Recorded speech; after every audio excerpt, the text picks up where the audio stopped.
Hi, my name is Ali. I'm from Iran.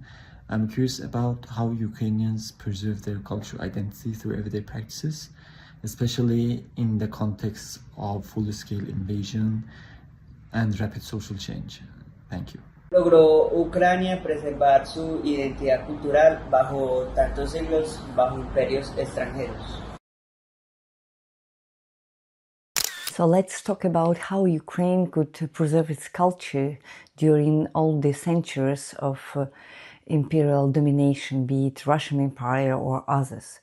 This is a really important question to understand how it's possible that today, when we are at war with Russia for more than 10 years already, because the war started back in 2014, we still have a kind of a renaissance of Ukrainian culture nowadays. The number of books published in Ukrainian language today is impressive. I mean, cultural festivals are there, theater, any kind of cultural events are of great demand right today at that very moment when Russia is bombarding Ukrainian territory every day and every night, and not only on the front lines, but in the capital and more to the west as well. When we look back to what Russian Empire particularly did to Ukrainian culture, it is simply devastating, because even coming back to the 19th century, you can easily see how many bans took place back in the 19th century, like M's decision about the Ukrainian language, where Ukrainian language itself was banned from publication and from education sphere. It had for sure dramatic effects on the Ukrainian schools, on Ukrainian literature, on Ukrainian publishing. But if you look back to the history of 20th century, you can easily see that after a couple of decades, in the beginning of the 20th century, 1920s, for example, and after this quick renaissance, Ukrainian language and Ukrainian culture was also repressed. The whole generation of what we call Ukrainian Renaissance was executed. That's why we call it executed Renaissance. And still, Ukrainian language was sometimes taught in Ukrainian schools, but it was still considered to be a minor language. I mean, peasants' language. It was considered to be a minor culture, and for sure, this process of Russification was omnipresent in almost all Ukrainian regions, even in the West. But still, the question is how it's possible that Ukrainian culture survived under such conditions. And my answer would be that we are not talking about survival, we are talking about this circle of death and revival and renaissance. And we had numerous generations back in Soviet times, for example, who simply forgot about their Ukrainian origins, who didn't know anything about Holodomor, for example, and who didn't know Ukrainian writers and Ukrainian music.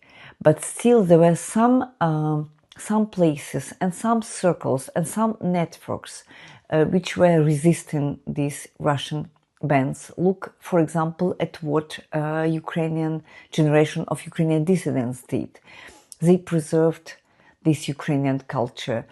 They were banned from publishing, but still they managed to write and to exchange literary texts. And they left all these texts, some of them, not all of them, because we still don't have, for example, the last poetic book of Vasil Stus, famous Ukrainian poet who was killed in a Russian prison back in 1985, for example. But there were circles, there were networks, and people were exchanging this information. And that's precisely because today we have access to these texts, and there are some place and some resources to create this yet another Ukrainian Renaissance. And this is precisely why Russian Empire was fighting against Ukrainian culture because it clearly understood its political potential. This is about political potential of Ukrainian culture.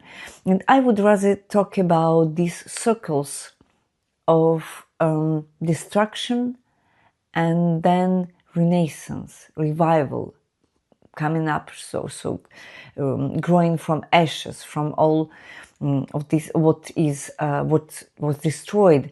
And when you look today at the occupied territories, like in the east and in the south in Ukraine, you can easily see these Russian tactics to erase everything Ukrainian, like what they do in the libraries. They replace Ukrainian books by Russian books, what they do to scholar programs. They replace Ukrainian ones with Russian ones, etc., etc. What they did to drama theater in Mariupol, they completely destroyed it, right? And now they reconstructed it, and they now will be organizing this Russian theater there. But as far as you have these networks of people, of resisting people, everything could be restored, like being visiting many deoccupied, liberated territories. I mean, these territories which were occupied in 2022 and which were liberated afterwards, like in Kharkiv region, for example, in Kherson region. And in every place we see these cultural initiatives which are extremely active because people, they understand that the culture is a political resource, in fact. So they consider culture to be something extremely important and the place of the revival of not only cultural project but also of political project. And so it goes on, and as far as there are people who are aware of the importance of Ukrainian language, Ukrainian culture, Ukrainian song, Ukrainian theater, Ukrainian book, there will be every time the place for revival and for yet another Ukrainian Renaissance.